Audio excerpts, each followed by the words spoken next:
this is Mike for Working Class Thoughts. Today's episode is going to be on Frank Loyd Wright. So Frank Loyd Wright is known as the world's greatest architect. A lot has been said about Frank. Some true and some false about him. Tonight we'll be looking at Frank's life, his accomplishments, the good and the bad. In Frank's life, he had 3 wives and 8 children. One of these children Frank actually adopted. Frank Loyd Wright was not his birth name, however. His actual birth name was Frank Lincoln Wright. His father's name was William Cray Wright. William Carey Wright. And his mother was Anna Lloyd Jones. Frank was used to say his mother made sure he would be an architect. In fact, according to his autobiography, his mother told people when she was pregnant, she would give birth to a boy that would build great buildings. She did, in fact, decorate his nursery with English cathedrals to encourage his early childhood development. His mother bought a set of blocks that were created by Frederick Wilhelm August Froebel. They were known as Froebel's gifts. Frank said they were the foundation of his early childhood education. Later, in his childhood, his parents would divorce. Frank changed his name from Lincoln to Lloyd to honor his mother. Frank often said it was the last time he ever saw his father. Around 1887, Frank Loyd Wright arrived in Chicago. I want everybody to keep in mind, though, that Frank Loyd Wright, when he arrived right after a fire completely devastated the city of Chicago. The end result of this was a huge development spike right as he arrived. It only took him a couple of days to find work. He found it at the firm of Joseph Lyman Sullivan. Frank worked with Silsby on a Unity Chapel in 1886 in Spring Green, Wisconsin. After numerous projects, in true Frank Loyd Wright fashion, one day he thought to himself, you know what? I think I'm worth more than this. Now, at the time, he was getting paid $8 a week. Now, Wright did eventually decide to come back to work for Silsby with the higher raise. While working there, Wright heard that the firm of Adler and Sullivan was looking for someone to finish the drawings of the project auditorium building. Although Frank got along great with Louis Sullivan himself, it is true that him and the other draftsmen did not get along literally at all. The next part may not seem that very important. However, the following events are very crucial in understanding Frank Loyd Wright, in my opinion. On June 1st, 1889, Frank Loyd Wright married his wife, Catherine Lee Kitty. They met a year earlier at an event at the All Souls Church. Now, Sullivan tried his best to help out financially. He even offered Frank a 5-year contract of employment. Now, Frank turned around and countered that offer. He asked Sullivan for a $5,000 loan to build a little house. He built that house on the corner of Chicago and Forest Avenues in the suburb of Oak Park. Since Sullivan actually did not build houses, they mainly did commercial properties. Although, for his clients, they would do special requests. Frank built these houses. He was always working. Despite Sullivan's loan and overtime pay, Frank was always short on funds. Frank would often state his poor finances were likely due to his expensive taste in wardrobe and vehicles, as well as the extras designated in his houses. So to supplement his income and repay his debts that he was accumulating, he would design houses on the side. He called them bootleg houses. Now, why did he call them this? And I want you to keep in mind that they equaled out to 9 in total.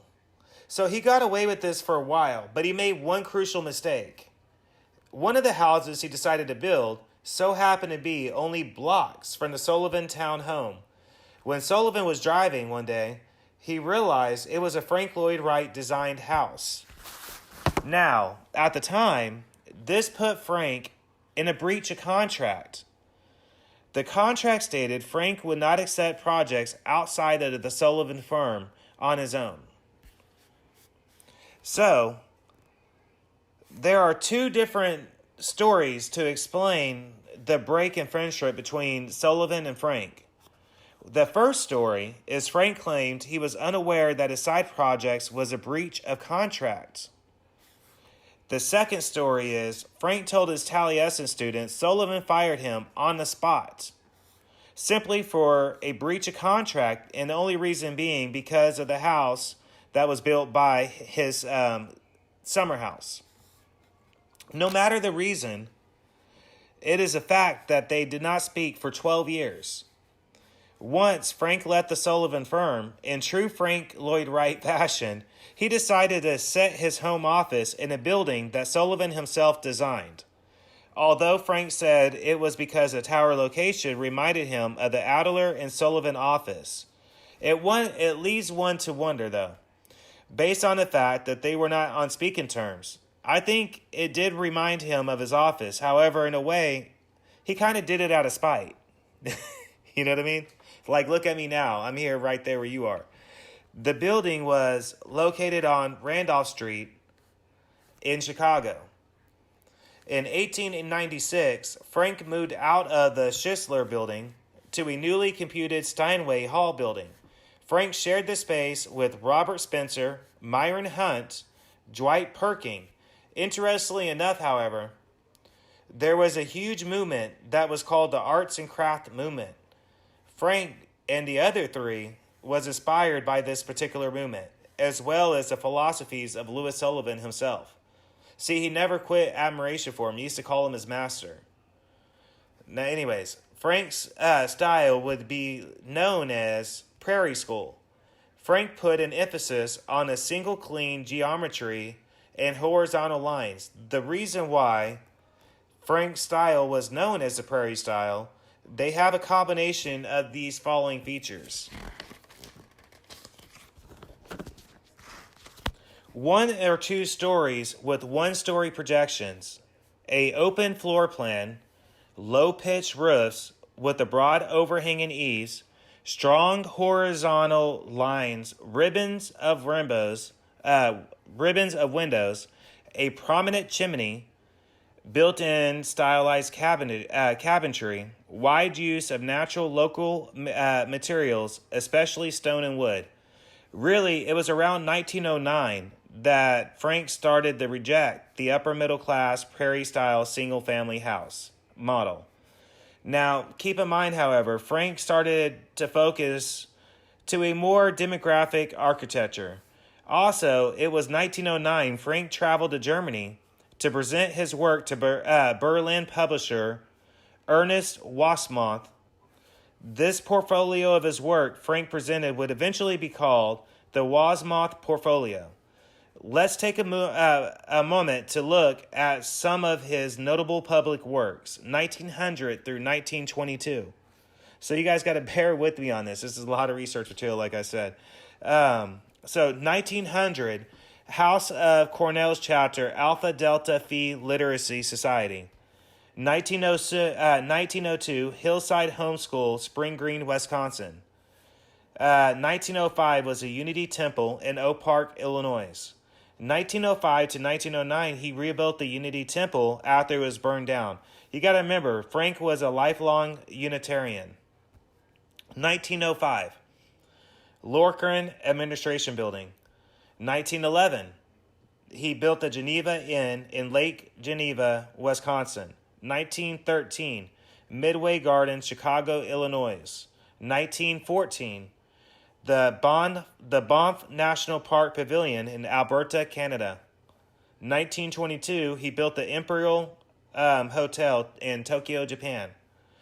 When one starts to understand Frank Loyd Wright's style and how he used nature elements and local supplies, simple lines, as you can guess, Frank with Frank Loyd Wright, he actually developed a new system. So, hold on one second. So get this. Early in the 1920s, he developed a textile concrete block system, reinforced by a system of bars. Frank once wrote, "Fabrication is infinity, and roller texture and variety, as in that rug right there." It was 1923 he used that system for the very first time. The house was the Millard House in Pasadena, California.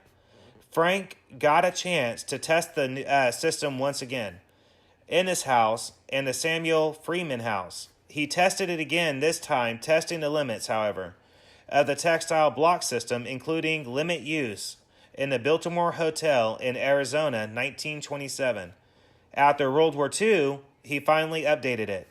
You got to remember, during World War II, there was ration restrictions on all material, from clothing to building and everything else. And this was in an efforts for the wartime, or what they call wartime efforts. Now, Frank Loyd Wright actually called this updated style the Usonian automatic. The original blocks are made on site simply by ramming concrete into wood or a metal wraparound forms with one outside face. Sometimes it would actually be powdered. Generally, one rear inside face is coffered for lightness. The next event is really important in Frank's life to understand. In 1903, Frank was designing a house for Edwin Cheney. Although, while working on the new project, he started liking his client's wife, Mama or Mama. I can never pronounce it right. I want to say it's Mama. Anyways, Mama Berthwick Cheney. She was a character herself, like Frank Loyd Wright. She was actually considered a modern woman because she had interests outside of the home. She was also a hardcore feminist. However, Frank Loyd Wright actually considered her his intellectual equal. As they fell in love, everyone in town naturally started talking and spreading rumors about him. At the time, Frank Loyd Wright's family grew to include 6 children. He did not care for his children, however. And I don't mean like emotionally. I mean like physically care for them. In raising them, since he left that up to Kitty, Catherine, Kitty was sure this affair that he was having would eventually fade, just like the other ones did. So as a result, she refused to grant him a divorce. Now, in 1909, Frank and Mama met up in Europe for almost a complete year. Aha! So now it's starting to get to a little interesting speak, huh? So here is, Frank Loyd Wright and his mistress, Mama, in Europe. So they're there for a year, and they set up a home together in Fesole, Italy. During this time, Edwin Cheney granted Mama a divorce, although Kitty still refused to give it to him. So Mama's husband granted him a divorce, but, Kitty was like, nah, I still think he's going to leave her eventually. So now Frank returned to the United States in October of 1910. He persuaded his mother to buy land in Spring Green, Wisconsin. It was officially bought on April 10th, 1911. It was side by side with his family Lloyd Jones home. Frank named it Taliesin. So let's move on. 1922, Kitty Wright finally granted Frank Loyd Wright a divorce. She made the terms, however. Frank Loyd Wright was required to wait 1 year before he could marry his then mistress, Mama Marion Noel. 1923, a huge event happened. Frank Loyd Wright's mother, Anna Lloyd Jones Wright, died. November 1923, Frank Loyd Wright married Marion Noel. However, there was still a problem. She was addicted to morphine. It led to a failure of their marriage in less than 1 year. 1924, right after their separation, they were still married. Guess what? That's right. Frank met another woman, Olgavana Lazvayek Heisenberg, at a patriotic ballet performance in Chicago. Frank moved her to the Taliesin in 1925. Soon after she got there, she got herself pregnant with Frank's daughter, Ivana. She was born on December 2nd, 1925. April 20th, 1925, a second fire destroyed their bungalow at Taliesin. Eventually, the telephone system was deemed to be responsible for the fire. It destroyed a collection of Japanese prints that were worth around $250,000 to $500,000. In true Frank Loyd Wright fashion, he rebuilt it and called it Taliesin 3. 1926, Olga's ex-husband, Vladimir Heisenberg, sought custody of their daughter, Svetlana.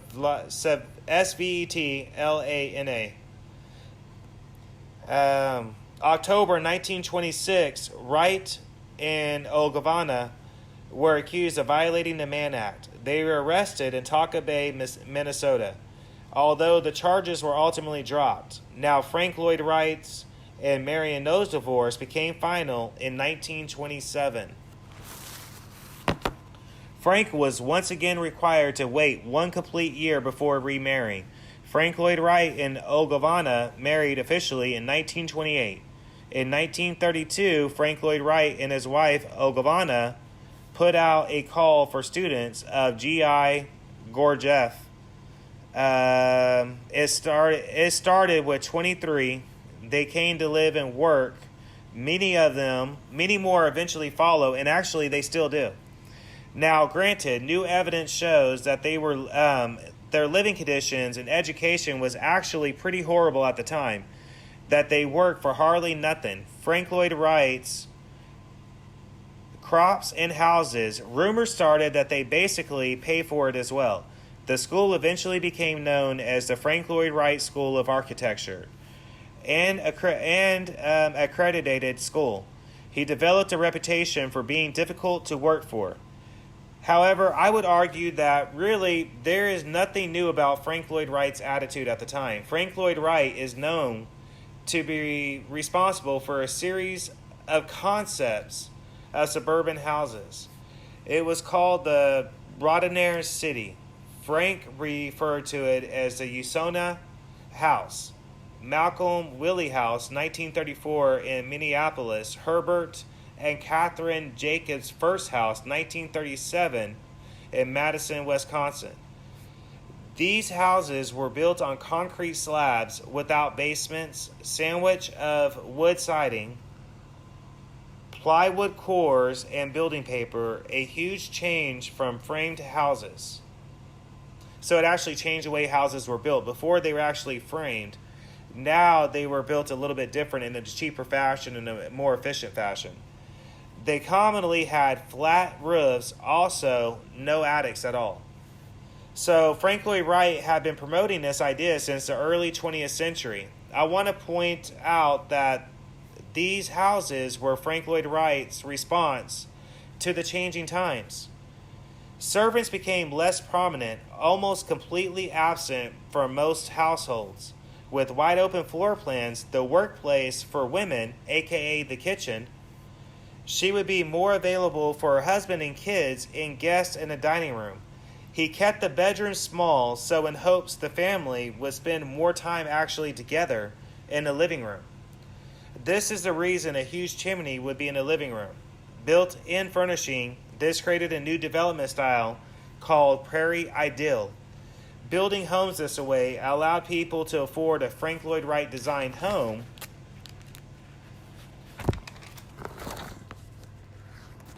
at actual low cost. Many features of the modern American homes can date back to Frank Loyd Wright designed homes. In 1937, Falling Water, one of his private homes, was actually completed. It was built for Mr. and Mrs. Edgar J. Kofferman Sr. at Mill Run, Pennsylvania. It was built over a 30-foot waterfall. That's right, folks. You heard me right. An actual live 30-foot waterfall. It cost around $150,000 to build and $8,000 for Frank Loyd Wright's additional fee. It was one of Frank's most expensive pieces yet. Today, the Frank Loyd Wright School of Architecture in the now Frank Loyd Wright summer home Taliesin West. This one is one of my favorite ones. Frank Loyd Wright designed buildings. The Solomon R. Guggenheim Museum in New York City, New York. It took Frank Loyd Wright 16 years to build, 1943 through 1959. From the inside, it actually appears to look like a seashell. So you got to remember, that's one of the reasons I like Frank Loyd Wright. He incorporated nature into almost every single one of his designs. And in this one in particular, from the inside, it actually looks like a seashell. Now, from the outside, the way it designs is said that he was actually inspired by automobiles. It's like a ramp. All right, we're going to move on. So when you look at Frank's own style and design, what do you see? One, what you should be seeing actually is nature and natural elements. He often would incorporate plant-like designs. These often would be repeated in the windows, the carpets, and other fittings. He would often use precast concrete glass bricks and zinc canes for his headlight windows. He was famous for using Pyrex glass tubing. He used it famously in the Johnson Wax headquarters. He was one of the first people to actually install custom electric light fittings, including some of the first electric floor lamps that were actually designed, and his very early use of the then novel circular glass lampshade. Due to restriction of gas lighting at a time, it wasn't very common before then. It was just not very common to do. It was very difficult to do. So 1897, Frank Loyd Wright received a patent for a prism glass tiles, and these are actually pretty cool. You could direct light toward the interior of where you want them to appear with them. Frank also designed clothes. Even at one point, he designed dresses for Olga and her female clients. Well, it turns out, even for himself. He loved expensive suits, flowing neckties, as well as wearing capes, which I always kind of find very interesting for that time period. You know, Frank Loyd Wright was kind of considered an aristocrat. The way that he dressed and the way he carried himself actually appeared to be more of like an aristocrat type to me. You know what I mean? So, anyways, Frank's first car was a standard Dayton Roadster, 1909. He bought it. Frank was fascinated with cars. It is actually what inspired the Guggenheim Museum. His last cars in the 1950s were actually a Volkswagen, a Chevy Nomad wagon, a Jaguar Mark 7. He owned 50 between 1909 until his death. Interestingly enough, only 10 of these automobiles are known to survive. Frank Loyd Wright really believed in being yourself. This is why he actually refused to affiliate himself with the American Institute of Architects, aka the IAA. In fact, Frank Loyd Wright called them a refuge of incompetence. However, at one point, Frank Loyd Wright did say he had 5 actual influences. And these influences are Louis Sullivan, nature, music, and his actual favorite was actual Beethoven, Japanese art, and Froebel gifts. See, even into his older age, he still considered that block set, the series of blocks that his mother bought, Froebel gifts. He still considered that part of his crucial education and incorporated that into his actual designs. All right. So, anyways, another interesting fact about Frank Loyd Wright was his son John Lloyd actually invented Lincoln Logs in 1916. That's right. He actually invented freaking Lincoln Logs. Now let's look at the murder. Let's see. When Frank built the Taliesin estate, the locals did not really approve of him at the time. The local press called it the Love Cottage and the Castle of Love. The local school superintendent, and I found this one interesting, even went as far as to say Frank Loyd Wright and his mistress will have a demoralizing effect on our school children of the community. He farther went on to state that it is an outrage to allow young men and women to grow up in a manner that they can regard traditional marriage. Now, when the town's concerns grew to a fever pitch, the local sheriff was actually called to arrest Frank Loyd Wright. And Frank even has stated, I hate it when that happens. Hold on one sec. 2 women are necessary for a man of artistic mind. One, he needs to be a mother of his children, and the other to be his mental companion, aka his inspiration, his soulmate, his muse, he told a reporter. Now, to a different reporter, Frank stated, laws and rules are made for the average person, and I am far from average, he stated. The ordinary man cannot live without rules to guide his conduct. It is infinitely more difficult to live without rules, but that is what the really honest, sincere, thinking man is compelled to do. August 15, 1914, while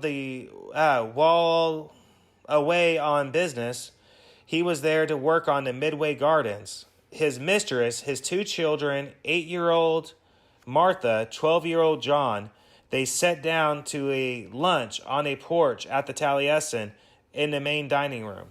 Meanwhile, at the other end of the 25-foot-long passageway, Frank Strassman and laborers also gathered to be served lunch by 30-year-old Barbados native Julian Carleton, a handyman and servant at the time. Carleton's wife, Gertrude, did most of the family's cookings at the Taliesin. Just after serving Frank's mistress and children food, Carleton told his wife, I need you to leave. Get out of here. Run. He grabbed his hatchet and he returned to the porch. He then attacked Borthwick and her 2 children before covering the floor in gasoline and the doors. He then set the whole house on fire. He made sure to jam the door shut and lock it behind him. David Lindblom and Billy Weston, their clothes were on fire. They were badly burned, however, they managed to escape. They ran to a nearby house and they called for help. The people rushed out to the scene. They found the bodies of Borthwick's 2 children, 2 workers, 1 13-year-old boy. Lindblom died eventually, however, from his burns later on. 7 people were dead and only 2 survived. Hours later, they locate Carleton. He barely was conscious inside the basement furnace. He had swallowed muriatic acid. He never gave a clear motive, however. He died eventually of starvation 7 weeks later. Before we move on, understand that type of acid, whenever you swallow it, the reason why he died of starvation is it ate away at his throat. So he knew what he was doing. He was destroying his throat ways, so he couldn't even eat after he did that. He eventually died 7 weeks later. I can only imagine the agony that he actually put himself through. But anyways, although Gertrude Carleton did say her husband had become increasingly paranoid in the weeks prior to her attack, she said he even slept with the hatchet in a bag by the bed. She never stated why, however, that I'm actually aware of. Meryl Seacrest's biography, she wrote, a witness recalled Lindblom having said of Carleton, if anyone did him any wrong, he would send them to hell in a New York minute. There were also rumors of racial slurs that were used against him. There was a dispute days earlier about saddling a horse. One of the surviving Taliesin student workers said that Borthwick had told the Carletons that they were being let go that day of the fire. like early on in the morning. Carlton's wife actually confirmed that they were supposed to take a train back to Chicago that night. Even after the murder, Frank was dealing with the locals. They still printed articles about Frank and Borthwick. One news reporter even reported that some neighbors pointed to the tragic ruin of the Kingdom of Love as the strongest argument that the avenging angel still flies high. Though all the hell and grief that Frank Loyd Wright got, he still rebuilt the Taliesin. By the way, this is fire number 2. Today, it is actually a historic landmark.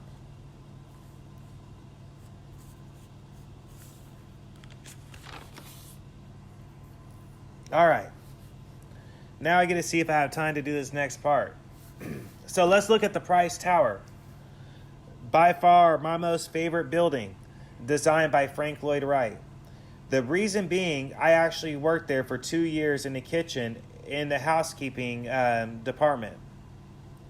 Myself loving history the way I do, over a period of time, I started looking into Frank Loyd Wright. So, anyways, let's get into it. Harold Price Sr. was looking for a property in Bartlesville, Oklahoma. He eventually found it on 6th and Dewey Avenue. Bruce Goff was then Dean of Architecture at the University of Oklahoma. His sons, Harold C. Price's sons knew Bruce Goff from their time going to school at OU. Bruce Goff directed them to Frank Loyd Wright himself. Frank Loyd Wright even designed a home in Arizona known as Hillside. Now, originally, Harold Price wanted a 2 to 3 story building to be the headquarters of his oil field business, called the Price Company, H.C. Price Company. Frank Loyd Wright and him eventually compromised on a 19-floor building. Frank nicknamed the Price Tower the tree that escaped the crowded forest. Now, Harold C. Price hires Colwell Construction Company out of Oklahoma City, Oklahoma, and the cost was around $1.25 million, not including Frank Loyd Wright's fee. Frank Loyd Wright designed the furniture even in the Price Tower to be used as well for the building. It was around January of 1956 Harold C. Price Company actually officially moved in.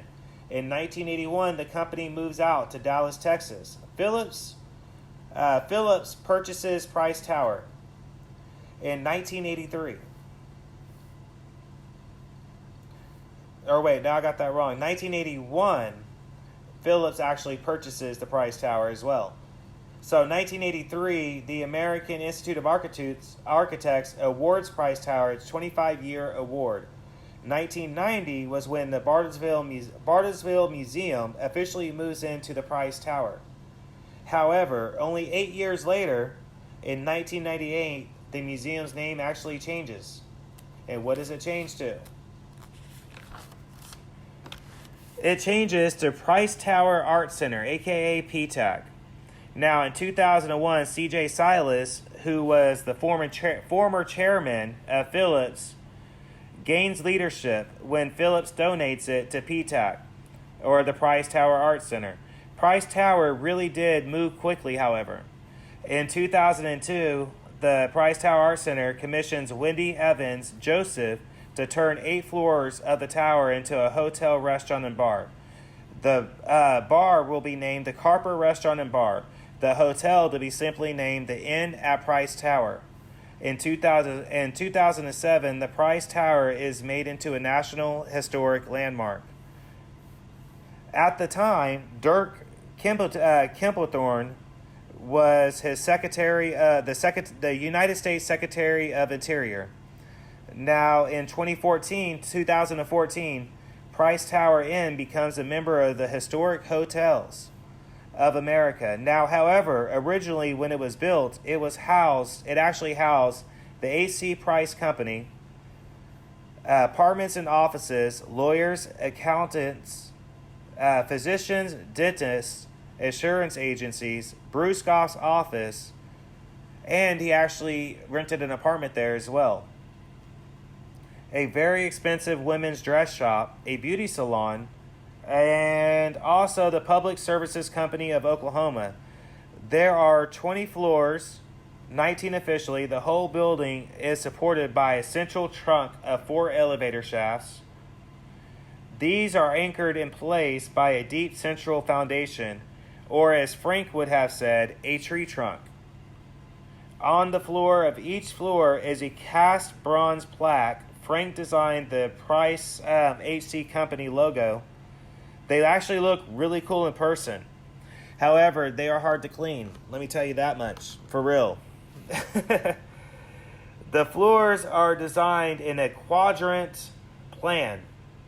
The lobby has 2 inscriptions on the wall. This is another favorite part of mine at the Price Tower. There's like a paragraph writing on a wall in the lobby.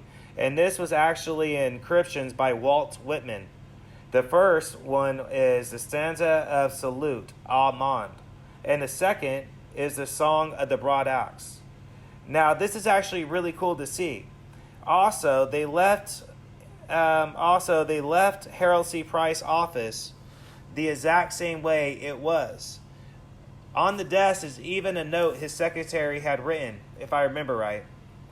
The Bartlesville Arts Association is actually on the same grounds as the Price Tower in what they call the Annex Building.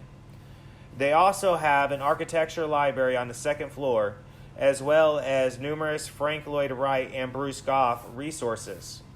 There is a museum available on site as well. An interesting story. When you tour the building, look at the floor, or at the front parking lot roof, and you'll see a drain. The story goes, Frank wanted live trees and plants to be put on the car awning, the parking lot awnings. However, whenever it got wet, it proved to be too heavy to support the concrete, so they had to scrap that project. Now, however, in some areas on the outside of the building, when you look closely, you can actually see live plants still there on both the grounds and, on the side of the building. Now, the way the windows are designed, they actually fold outward. Like, see my hand folds out. Hold on one second.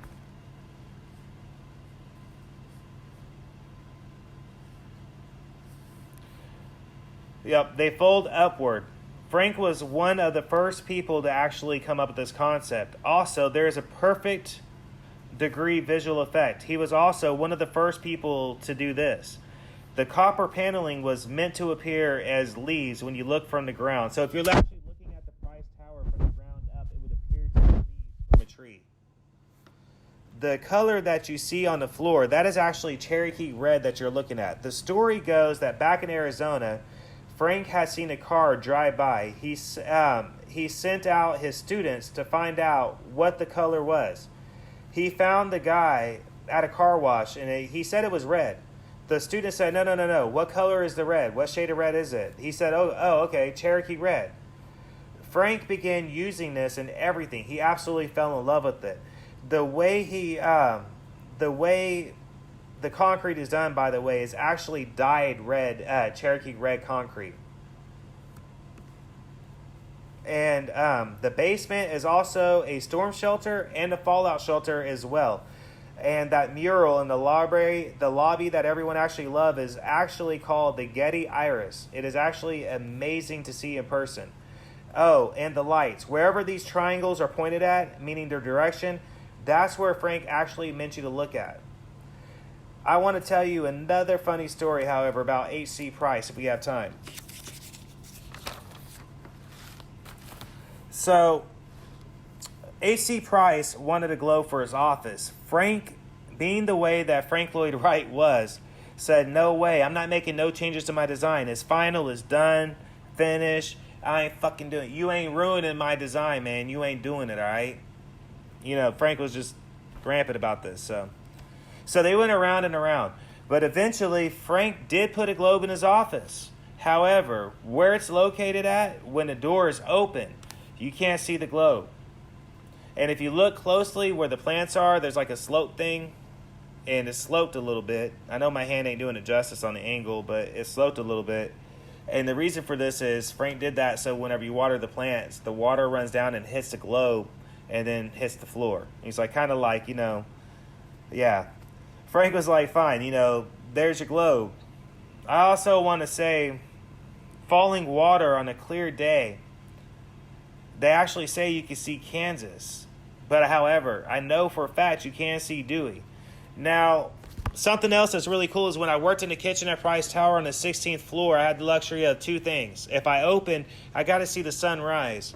And if I close, I got to see the sun set. And on a stormy day or a stormy night, you can see lightning. And like I said before, those windows that actually wraps around the whole building. So no matter where you go in the building, except for the wall where the elevators are, or if it's an entryway or a room, you're going to be able to see a window going around no matter where you are. And this results in a way that you can see pretty much the whole city of Bartlesville at a fairly good rate. Ratio, I guess, is the word I'm looking for. Effect. But on a stormy day, it's really cool to see lightning and everything hitting it out. Now, on the 16th floor, they used to have terraces that you could set out on. So, like, if you wanted to have breakfast or if you wanted to entertain your date, on Valentine's Day night, you could set her out there on the terrace and you could watch the sunset over the city of Bartlesville. Depending on which terrace you're sitting on which direction will affect what you're looking at as far as the city goes. Now, there's beautiful views along the window patterns as well. They also do tours there as well. So I'm going to talk briefly about that here in a minute. The Price Tower, I put emphasis on it because I worked there for 2 years and I actually love history. And that's the reason why I wanted to do this episode is Frank Loyd Wright was an interesting person. Being the fact that he was actually even investigated by the FBI at one point in time back in the 50s and the 40s, he was investigated personally by Hoover himself. And the reason being is a lot of people were calling the FBI with tips that he supported Hitler and supported he supported Japan because he was known to state that he thought that we should just let Japan do what she wants and give Japan what she wants. He actually stated that. But that's not what really, that's what everybody will say, but that's not the real reason why he got put on Hoover's radar. The reason why he got put on Hoover's radar was actually because he made a comment about the president's wife on a national television syndicated show. And that's the real reason why Hoover even got put on Frank Loyd Wright's radar. Up to that point, he was investigated kind of like whatever. It was wartime, so they got $1 billion and whatever, tips every single day because people hated their neighbors or people hated this person down the road. So they're calling the FBI, hey, I think this guy over here is, talking German really strong or Japanese or whatever it may be at that time back in the 40s and 50s. So, yeah. But when he made that comment on that national TV show, Hoover took it personal.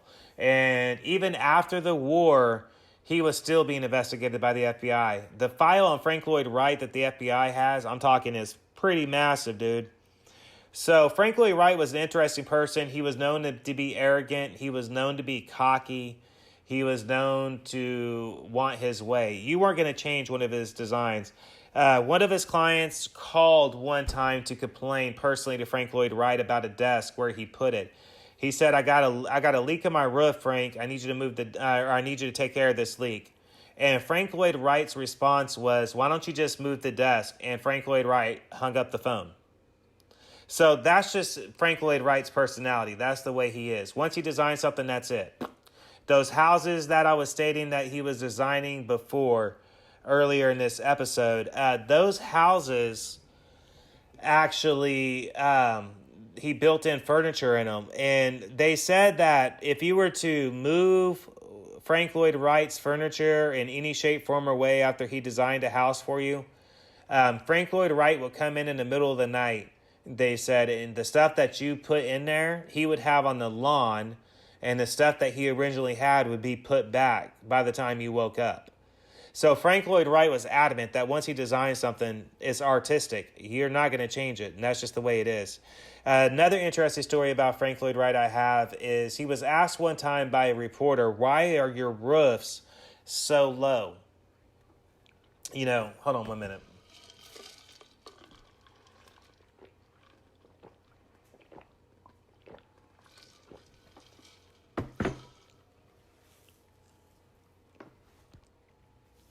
So he actually responded back to the reporter.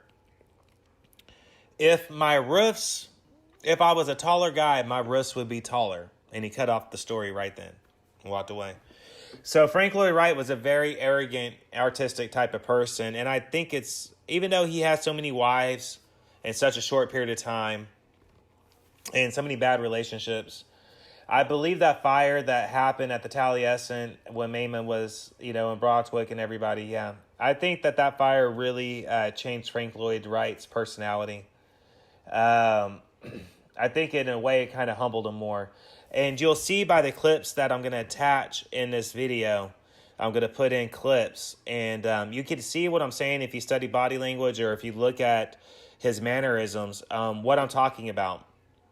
Because of the time period, from the fire into when he was doing all this, his mannerisms were kind of different from one to the other.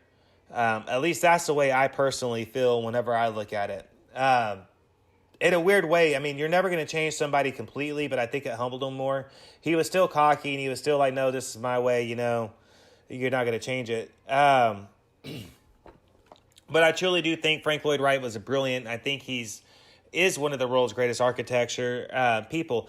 That Imperial Hotel, an interesting fact about that one is during the Tokyo earthquake that devastated all of Tokyo, that building was one of the only ones that was still standing.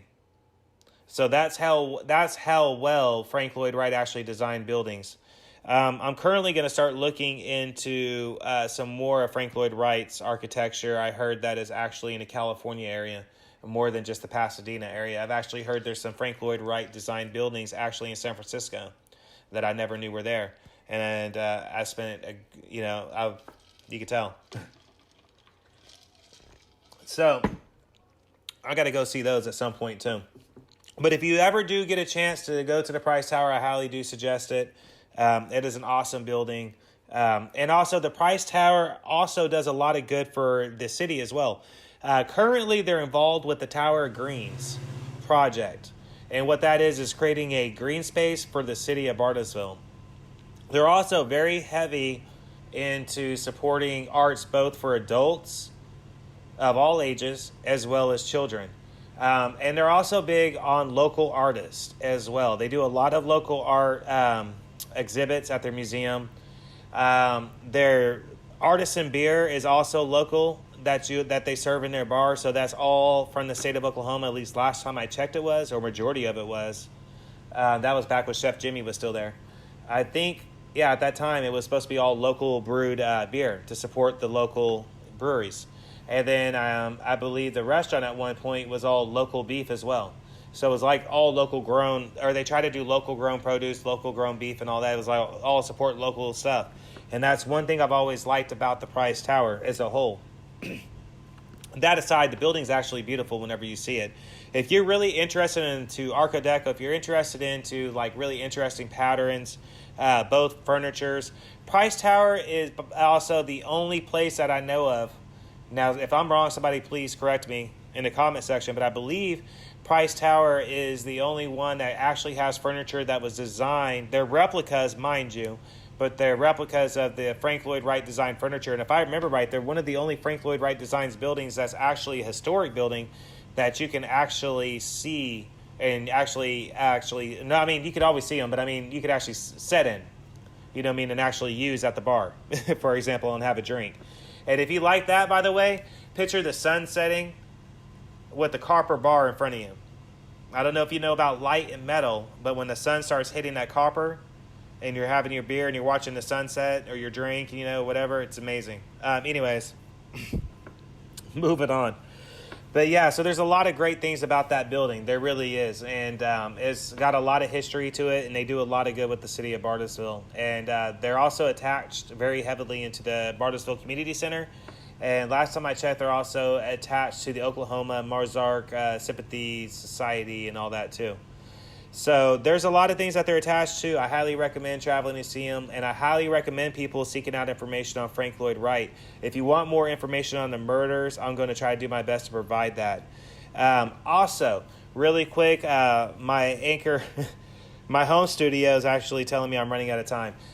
So That's the reason why I had to fit so much into such a little time. However, a part 2 episode is coming. That is going to be the interview and the tour. As of now, the person I'm supposed to be interviewing, that is the head of education outreach for Price Tower, he told me that he should be getting in contact with me today, actually the day I'm recording this. So he should be getting in contact with me on the day to do that interview and that tour. So the rest of the information I'm actually hoping to be able to put into this episode. I'm hoping that we could actually do once I get there to the tower.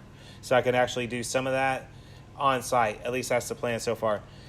So everybody look forward to episode 2 or part 2 of this episode. And my next episode I'm actually currently already looking at as well. Just like I said in that last status of the episode update. So like I said, this is where I'm at right now. So I haven't fully decided as of today.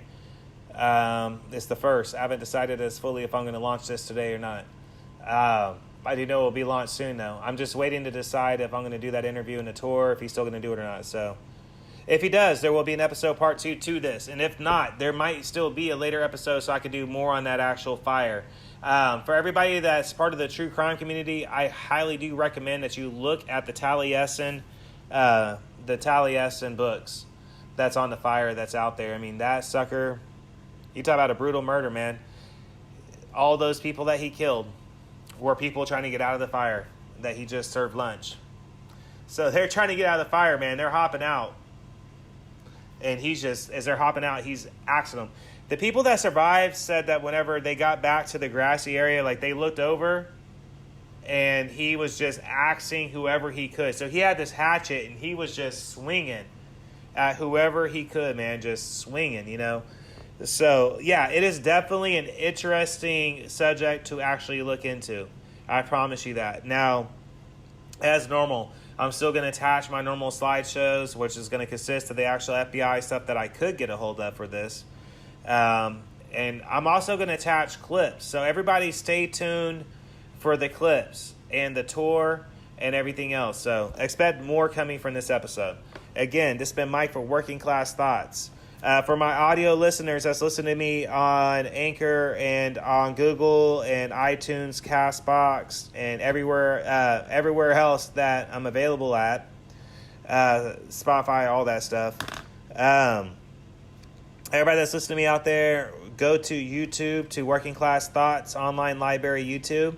And there you'll be able to see not only other show episodes that I've done, just videos I'm creating, things I'm up to, and also that's where you're going to be able to just see the interview and tour. Although I am thinking about recording on the spot, so I record